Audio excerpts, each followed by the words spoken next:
വീണ്ടും വാർത്തകളിലേക്ക് മടങ്ങി വരുമ്പോൾ നമ്മൾ മധ്യ കേരളത്തിലേക്കാണ് പോകുന്നത്, കൊച്ചിയിലേക്ക്. കൊച്ചിയിൽ സുവി വിശ്വനാഥ് ഉണ്ട്. Suvi, very good morning. ഞങ്ങൾ ഇവിടെ ശംഖുമുഖത്ത് നിന്ന് വാർത്തകൾ പരിശോധിക്കുമ്പോൾ കൊച്ചിയിലേക്ക് വരുമ്പോൾ പ്രധാനമാവുന്നത് സ്വപ്ന സുരേഷുമായി ബന്ധപ്പെട്ട കാര്യം. കർണാടകയിലാണ് ചോദ്യം ചെയ്യലൊക്കെ നടക്കുന്നതെങ്കിൽ കൂടിയും കൊച്ചിയുടെ രാഷ്ട്രീയത്തിന് അപ്പുറം കേരള രാഷ്ട്രീയത്തെ പൊതുവിൽ സ്വാധീനിക്കുന്നതാണ് ചോദ്യം ചെയ്യലുമായി ബന്ധപ്പെട്ട കാര്യങ്ങൾ. ഇന്നലെ ഈ വിജേഷ് പിള്ളയും സ്വപ്നയും ഒന്നിച്ചിരുത്തി ചോദ്യം ചെയ്തു എന്നാണ് നമുക്ക് ലഭിക്കുന്ന വിവരങ്ങൾ. ഇതുമായി ബന്ധപ്പെട്ട് മറ്റു നീക്കങ്ങൾ എന്താണ് ഉണ്ടാവുന്നത്? കോടതി നടപടികൾ എന്തെങ്കിലും ഇന്ന് ആ തരത്തിൽ ഉണ്ടാവുന്നുണ്ടോ? എന്താണ് ഈ സ്വപ്നയുമായി ബന്ധപ്പെട്ട് അവരുടെ പരാതിയുമായി ബന്ധപ്പെട്ട് നടക്കുന്ന നീക്കങ്ങൾ? സുവി.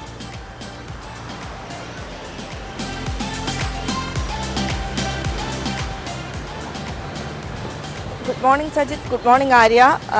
കഴിഞ്ഞ കുറേ നാളുകളായി സ്വർണ്ണക്കടത്ത് കേസ് പ്രതി സ്വപ്ന സുരേഷുമായി ബന്ധപ്പെട്ടുള്ള വാർത്തകളാണ്, ഇ ഡി ചോദ്യം ചെയ്യുന്നതുമായി ബന്ധപ്പെട്ട വാർത്തകൾ, ലൈഫ് മിഷൻ കേസുമായി ബന്ധപ്പെട്ട വാർത്തകളാണ്. ഇന്നും നമുക്ക് പങ്കുവെക്കാനുള്ളത് അത്തരത്തിലുള്ളൊരു വാർത്ത തന്നെയാണ്.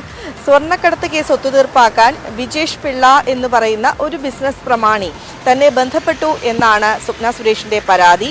CPM സംസ്ഥാന സെക്രട്ടറിയായ MV ഗോവിന്ദന്റെ നിർദ്ദേശപ്രകാരമാണ് താൻ വന്നിരിക്കുന്നത് എന്നാണ് വിജേഷ് പിള്ള സ്വപ്നയോട് പറഞ്ഞിരുന്നത്. ആ പരാതിയുടെ അടിസ്ഥാനത്തിൽ താൻ ഇന്ത്യ വിട്ടുപോയില്ലെങ്കിൽ തന്നെ വകവരുത്തും എന്നും വിജേഷ് പിള്ള പറഞ്ഞു എന്നാണ് സ്വപ്ന പറയുന്നത്. ഇതിന്റെ പേരിൽ സ്വപ്ന കർണാടക പോലീസിനും അതുപോലെ ED ക്കും പരാതി നൽകിയിരുന്നു. ED നേരത്തെ തന്നെ വിജേഷ് പിള്ളയുടെ മൊഴി രേഖപ്പെടുത്തിയിട്ടുണ്ട്. ഇന്നലെ കർണാടക പോലീസ് വിജേഷ് പിള്ളയെ ചോദ്യം ചെയ്തിട്ടുണ്ട്.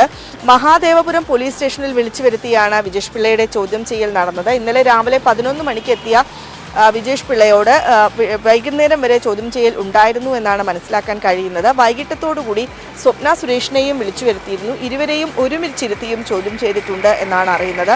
ഇനി തുടർ നടപടികളിലേക്ക് കർണാടക പോലീസ് കടക്കാനുള്ള ഒരു സാധ്യതയുണ്ട്. വിജേഷ് പിള്ളയെ ഇനിയും ചോദ്യം ചെയ്യാൻ സാധ്യതയുണ്ട് എന്നാണ് മനസ്സിലാക്കാൻ കഴിയുന്നത്. അതിനുശേഷമായിരിക്കും അദ്ദേഹത്തിനെ അറസ്റ്റ് ചെയ്യണോ അല്ലെങ്കിൽ എങ്ങനെ ഈ കേസ് മുന്നോട്ട് കൊണ്ടുപോകണം എന്നത് സംബന്ധിച്ചൊരു തീരുമാനത്തിലേക്ക് കർണാടക പോലീസ് എത്തുക. സ്വപ്നയുടെ പ്രധാന ആരോപണം ഇതാണ്, തനിക്കെതിരെ വധശ്രമം നടത്തും എന്നൊരു പരാതിയുണ്ട് എന്നതാണ് സ്വപ്ന സുരേഷിന്റെ പ്രധാനപ്പെട്ട പരാതി. ഒപ്പം മറ്റൊരു പ്രധാനപ്പെട്ട കാര്യമുള്ളത്, ഈ വിജേഷ് പിള്ളയോടൊപ്പം എത്തിയ ഒരാൾ ഇടത് സഹയാത്രികനാണ് എന്നൊരു വെളിപ്പെടുത്തൽ സ്വപ്ന സുരേഷ് നടത്തിയിരുന്നു. ആ ഇടത് സഹയാത്രികൻ ആരാണ് എന്ന് കണ്ടെത്തേണ്ടതുണ്ട്. അത് കർണാടക പോലീസ് കണ്ടെത്തും എന്നൊരു പ്രതീക്ഷയാണ് സ്വപ്ന സുരേഷ് കഴിഞ്ഞ ദിവസം മാധ്യമങ്ങളോട് പങ്കുവച്ചത്. അതുകൊണ്ട് തന്നെ ഇനി അടുത്ത ചോദ്യം ചെയ്യൽ ഈ ഇടത് സഹയാത്രികനിലേക്കാണോ എത്തുക? വിജേഷ് പിള്ള അദ്ദേഹത്തിൻ്റെ പേര് കർണാടക പോലീസിനോട് പറഞ്ഞു എന്നതുൾപ്പെടെയുള്ള കാര്യങ്ങളാണ് ഇനി പുറത്തു വരാനുള്ളത്. ഏതായാലും ഇതുമായി ബന്ധപ്പെട്ട ചോദ്യം ചെയ്യൽ കർണാടകയിൽ തുടരും എന്നാണ് മനസ്സിലാക്കാൻ കഴിയുന്നത്. അതോടൊപ്പം തന്നെ ക്രൈംബ്രാഞ്ച് സ്വപ്ന സുരേഷിനെതിരെ ഇതുമായി ബന്ധപ്പെട്ട കേസെടുത്തിട്ടുണ്ട്. അത് കേരളത്തിലാണ്. ഒപ്പം ഒരു പരാതി സ്വപ്ന സുരേഷിനെതിരെയും വിജേഷ് പിള്ളയ്ക്കെതിരെയും CPMന്റെ കണ്ണൂരിലുള്ള ഏരിയ സെക്രട്ടറി നൽകിയിട്ടുണ്ട്. ഈ പരാതികളും നിലവിലുണ്ട്. ഏതായാലും ഈ ഒത്തുതീർപ്പ് നടന്നുവോ എന്നത് സംബന്ധിച്ച് കുറേയധികം പരാതികൾ ഉണ്ടാകുന്നു. എന്നാൽ ഇതിലെന്താണ് നടന്നത് എന്ന് ഇത് സംബന്ധിച്ചൊരു കൃത്യമായ വിവരം ജനത്തിന് ലഭ്യമായിട്ടൊന്നുമില്ല. ഏതായാലും വരും ദിവസങ്ങളിലും ഇത് വാർത്തകളിൽ നിറയും എന്ന് തന്നെയാണ് പറയാനുള്ളത്.